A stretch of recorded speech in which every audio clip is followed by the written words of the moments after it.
આપણા બિઝનેસની અંદર પ્રોડક્ટ કે સર્વિસની કોપી મારનાર વ્યક્તિ તો હોવો જ જોઈએ. જો એ હશે ને તો જ તો માર્કેટને ખબર પડશે કે કોણ સારું ને કોણ ખરાબ. એટલા માટે કોપી મારનાર વ્યક્તિથી ડરો નહીં. તમે ફર્સ્ટ બનો કે જેનાથી માર્કેટમાં લોકો તમારી કોપી મારે. અને કહેવાય છે ને કે સમાનાર્થીનો વિરોધાર્થી છે, એટલા માટે જ તો એની શબ્દોની કિંમત છે. રાત તો દિવસ, સારું તો ખરાબ. કોઈપણ સબ્જેક્ટની અંદર જ્યાં સુધી તમે સારું કીધે જ રાખશો, પણ જ્યાં સુધી કોઈ ખરાબ સર્વિસ કે પ્રોડક્ટ નહીં આપે ત્યાં સુધી સારાની કોઈ જ વેલ્યુ નથી. એટલા માટે કોપી કરનારથી ડરો નહીં.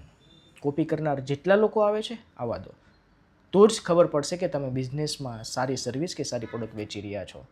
એટલે તમે તમારા ગોલ, તમારા વિઝન, તમારી ક્વોલિટી, તમારી ક્વોન્ટિટી અને તમારી R&D અને કસ્ટમરના સપોર્ટ પર ફોકસ કરો. કોપી કરનાર પર ફોકસ નહીં. તો જ તમારા બિઝનેસને તમે ઇઝીલી ગ્રો કરી શકશો.